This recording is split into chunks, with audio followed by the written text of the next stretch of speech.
Hello दोस्तों, स्वागत है आपका हमारे चैनल यूपी एग्जाम क्विज़र में।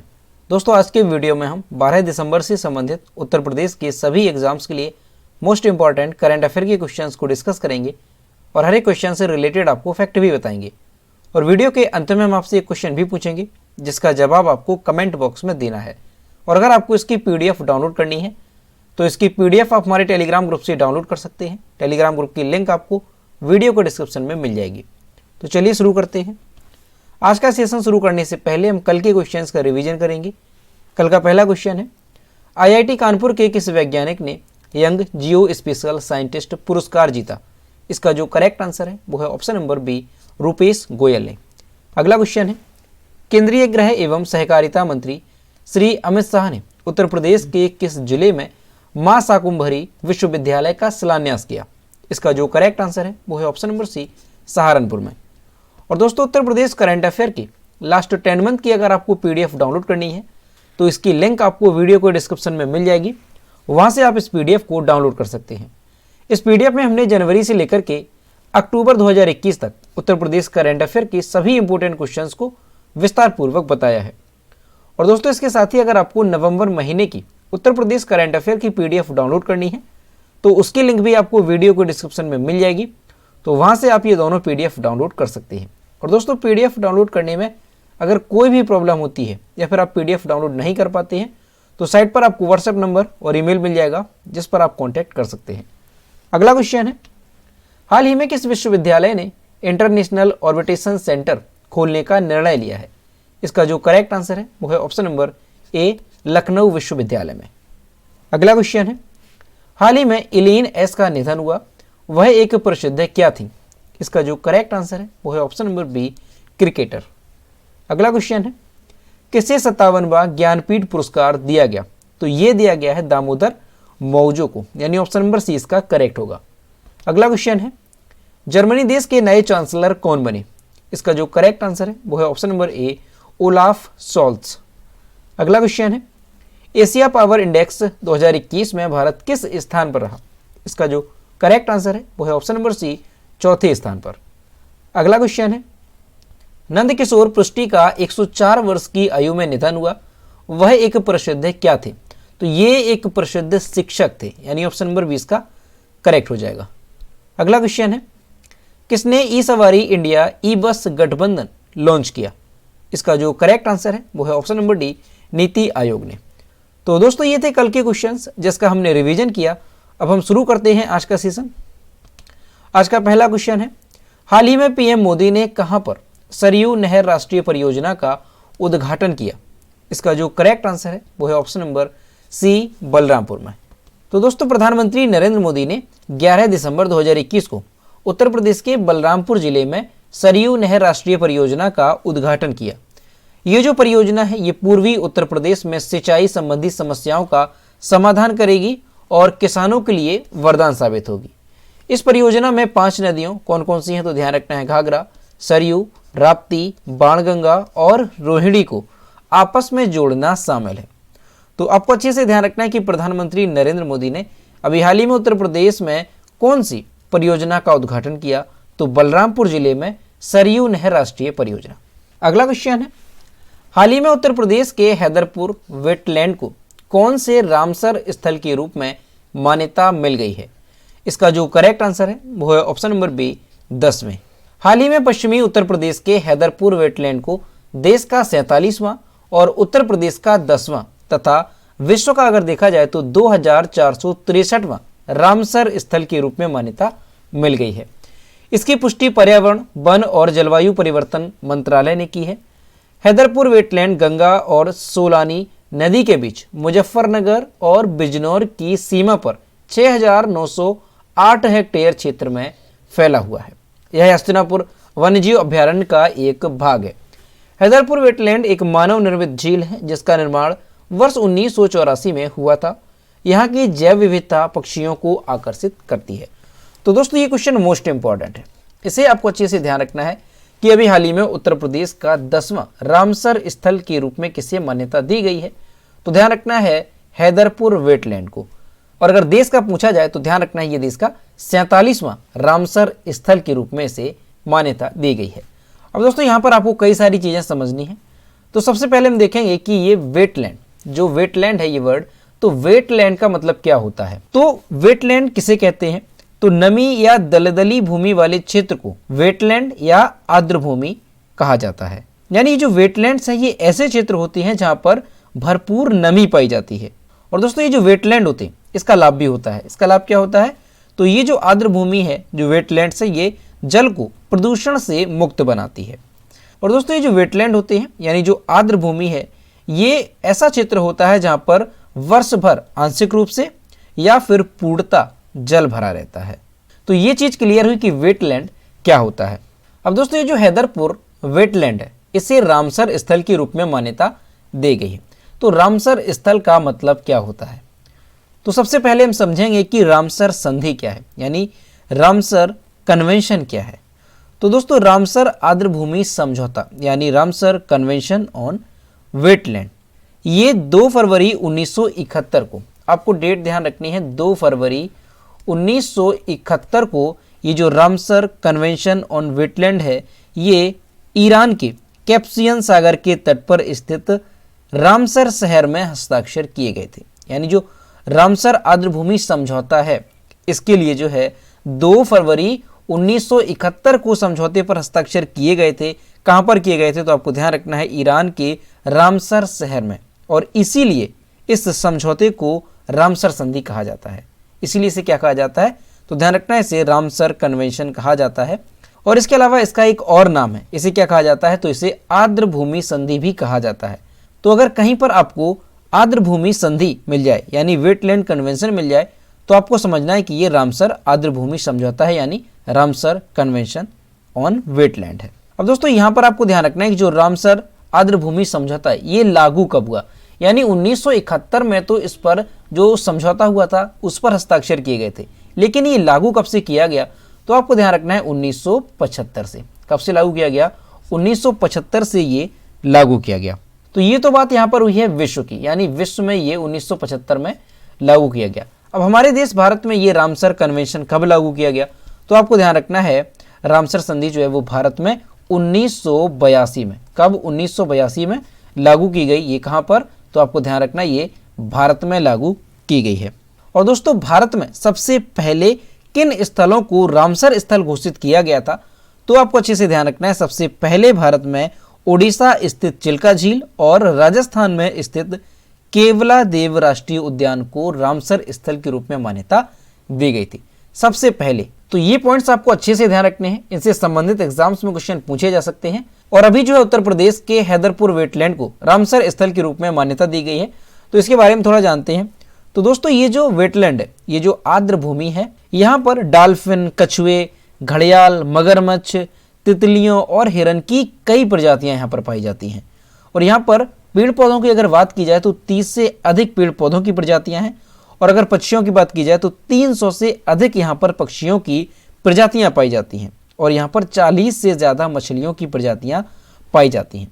और दोस्तों ये जो हैदरपुर वेटलैंड है उत्तर प्रदेश का, तो यहाँ पर शिकार पर प्रतिबंध लगा हुआ है, और अब इसे रामसर साइट का दर्जा मिल गया है। तो यहाँ पर जो है संरक्षण के नियम और तौर तरीके और भी बदल जाएंगे। तो दोस्तों ये क्वेश्चन मोस्ट इंपॉर्टेंट है, इसे आपको अच्छे से ध्यान रखना है कि उत्तर प्रदेश का ये 10वां रामसर स्थल के रूप में घोषित किया गया है उत्तर प्रदेश का हैदरपुर वेटलैंड। अगला क्वेश्चन है, हाल ही में किसने जनपद गोरखपुर में लगभग 10,000 करोड़ रुपए की लागत से स्थापित परियोजनाओं का लोकार्पण किया? इसका जो करेक्ट आंसर है वो है ऑप्शन नंबर ए, प्रधानमंत्री नरेंद्र मोदी ने।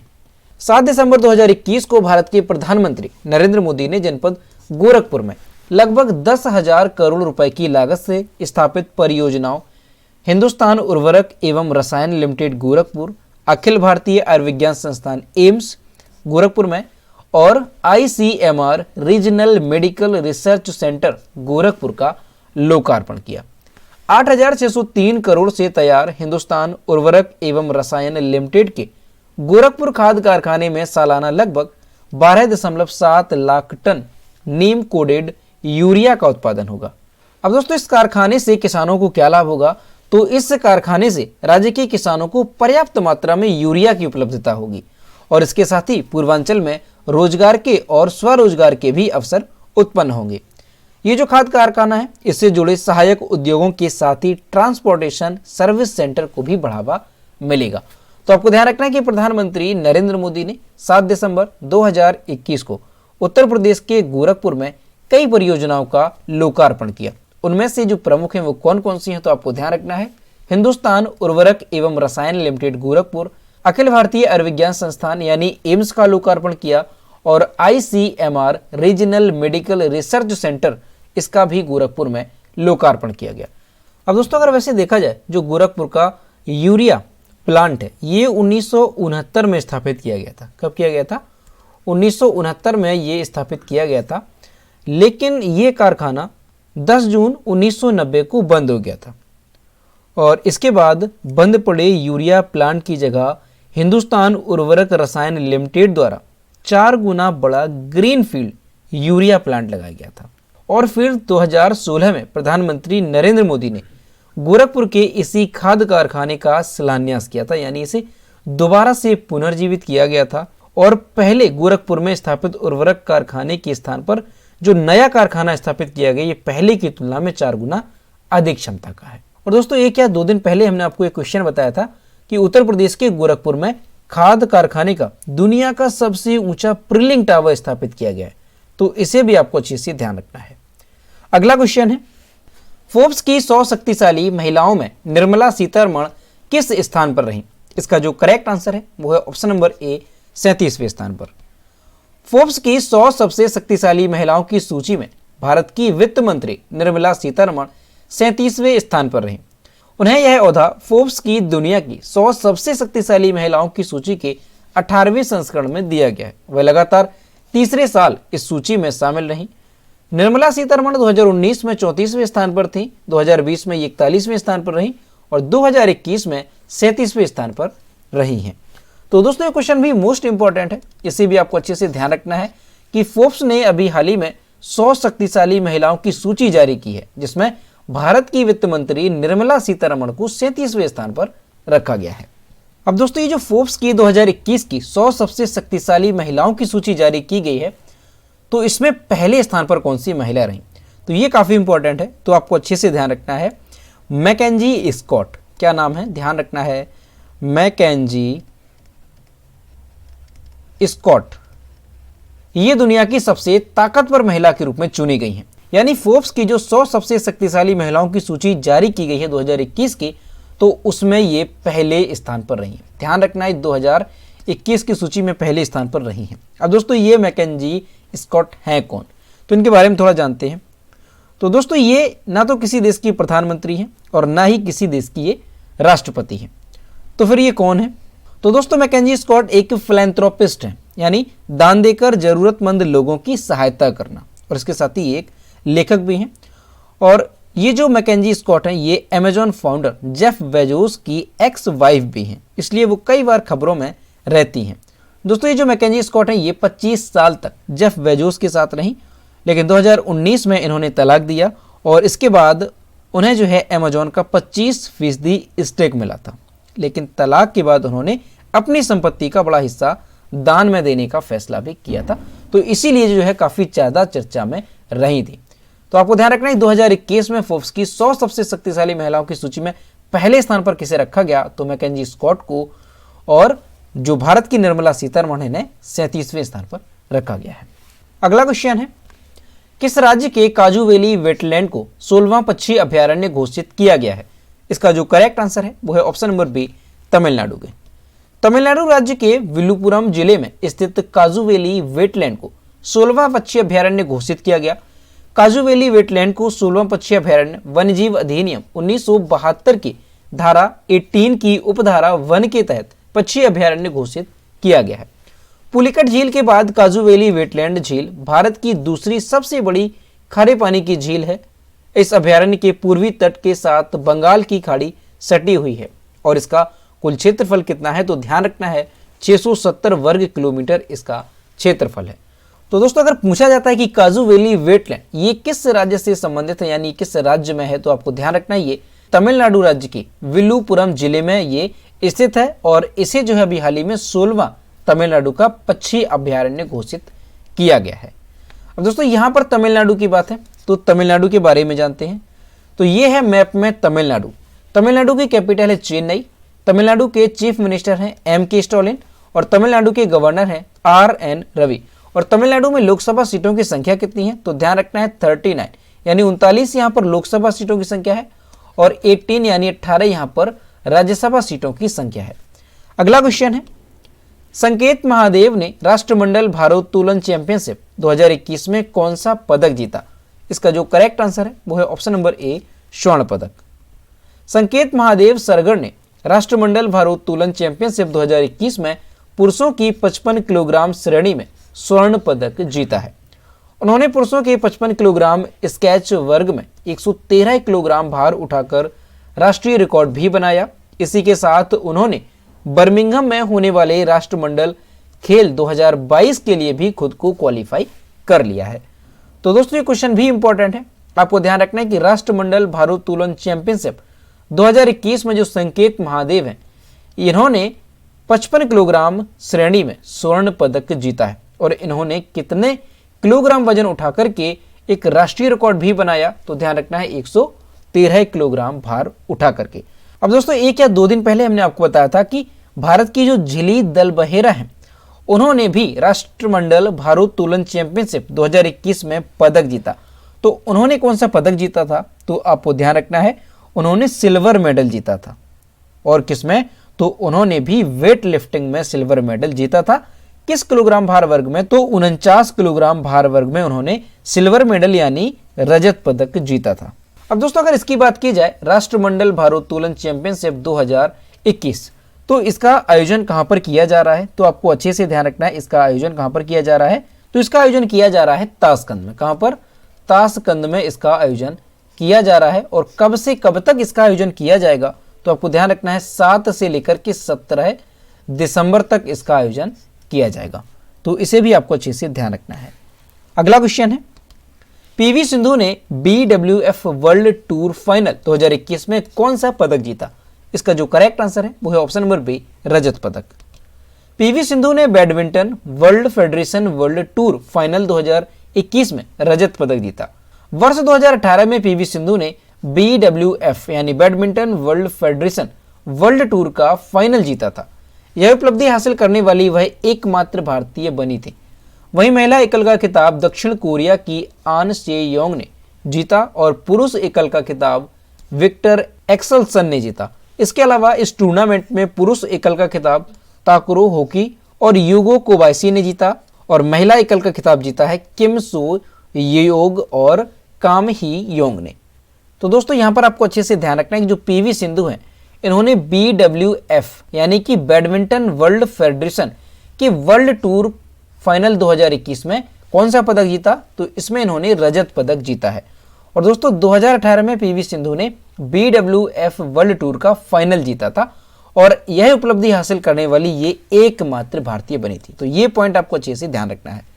वहीं अगर 2021 में बात की जाए तो महिला एकल का खिताब दक्षिण कोरिया की आन से योंग ने जीता और पुरुष एकल का खिताब विक्टर एक्सेल्सन ने जीता।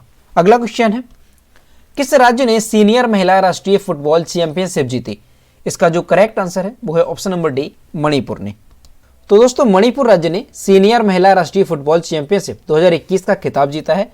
और ये जो सीनियर महिला राष्ट्रीय फुटबॉल चैंपियनशिप 2021 है, इसका आयोजन कहां पर किया गया, तो आपको ध्यान रखना है इसका आयोजन कहां पर किया गया, तो केरल के कोझिकोड में MS स्टेडियम में इसका आयोजन किया गया। मणिपुर की टीम ने पेनल्टी गोल की मदद से यह खिताब अपने नाम किया, जिसमें मणिपुर की गोलकीपर ओकराम रोशनी देवी ने टीम को 21वां खिताब दिलाया है। तो आपको अच्छे से ध्यान रखना है कि सीनियर महिला राष्ट्रीय फुटबॉल चैंपियनशिप 2021 का खिताब किसने जीता है, तो ये जीता है मणिपुर ने। अब यहाँ पर मणिपुर की बात है तो ये है मैप में मणिपुर। मणिपुर की कैपिटल है इम्फाल। मणिपुर के चीफ मिनिस्टर हैं N बीरेन सिंह और मणिपुर के गवर्नर हैं ला गणेशन। और मणिपुर में लोकसभा सीटों की संख्या कितनी है, तो 2 यहाँ पर लोकसभा सीटों की संख्या है और 1 यहाँ पर राज्यसभा सीट की संख्या है। अगला क्वेश्चन है, सीरम इंस्टीट्यूट ऑफ इंडिया के कार्यकारी निर्देशक कौन थे जिनका हाल ही में निधन हुआ है? इसका जो करेक्ट आंसर है वो है option number B, doctor Suresh Yadav. Serum institute of India के कार्यकारी निदेशक डॉक्टर सुरेश जाधव का निधन हुआ। डॉक्टर सुरेश जाधव, यहाँ पर दोस्तों जाधव होगा, तो इनका जो है कोविशील्ड वैक्सीन के विकास में अहम योगदान था। उन्होंने अपने करियर की शुरुआत CSIR यानी सीरम इंस्टीट्यूट ऑफ इंडिया के रिसर्च फेलोशिप से की थी। वह 2004 से 2008 तक विकासशील देशों के वैक्सीन मैन्युफैक्चरर्स नेटवर्क के अध्यक्ष भी रहे थे। तो आपको ध्यान रखना है कि अभी हाल ही में जो डॉक्टर सुरेश यादव हैं, इनका निधन हो गया है। और ये कौन थे? तो सीरम इंस्टीट्यूट ऑफ इंडिया के ये कार्यकारी निर्देशक थे। अगला क्वेश्चन है, स्पेस एक्स के पहले भारतीय मूल के फ्लाइट सर्जन कौन बने? तो ये बने हैं अनिल मेनन, यानी ऑप्शन नंबर सी इसका करेक्ट होगा। अमेरिका की स्पेस एजेंसी नासा ने भारतीय मूल के अनिल मेनन को स्पेस एक्स के पहले फ्लाइट सर्जन के रूप में नामित किया। नासा 50 से अधिक वर्षों से चंद्रमा पर पहले मानव मिशन की योजना पर कार्य कर रहा है, जिसके लिए अनिल मेनन अब अंतरिक्ष एजेंसी की क्लास में शामिल होंगे। जो अनिल मेनन है ये अमेरिकी वायुसेना में लेफ्टिनेंट कर्नल हैं, जो कि स्पेस एक्स के पहले फ्लाइट सर्जन थे।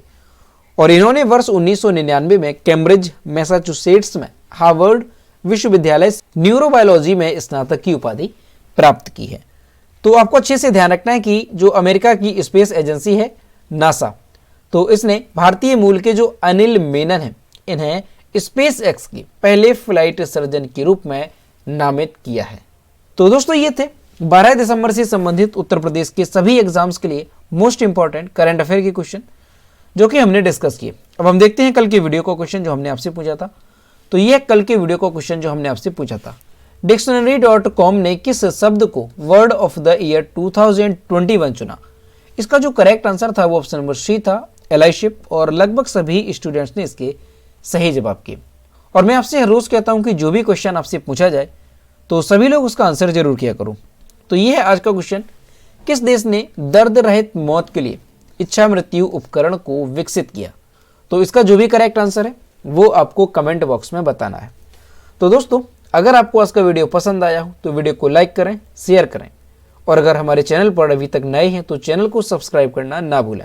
साथ ही बेल आइकन यानी जो घंटी का बटन है उसे भी प्रेस करें ताकि टाइम टू टाइम नोटिफिकेशन आप तक पहुंचता रहे। तो मिलते हैं नेक्स्ट वीडियो में। Thank you.